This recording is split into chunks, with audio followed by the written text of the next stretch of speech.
So here's the thing.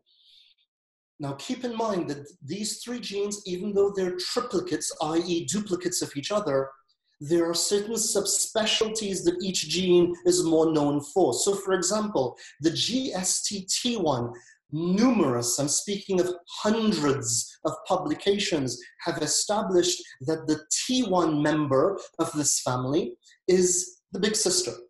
The T1 member is by many studies sort of the most important member. It's your first hazmat responder. When there's a toxic spill, everything from heavy metals to VOCs, herbicides, pesticides, organic toxins, you name it, GSTT1 is the first gene to be expressed and then produces the transferase to neutralize the toxin.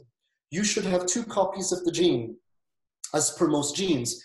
Dr. Patrick, you have 0 copies of that gene. Right. And this is incredibly important. Now, notice we said it's not as though you've got a SNP in the gene that is reducing its efficiency. You simply don't have the gene. Now, it's really worth to point out here, so many people meaning well, including intelligent authors, they make comments like, your genes don't define you. Ultimately, it's gene expression. Ultimately, it's epigenetics and how are genes expressed.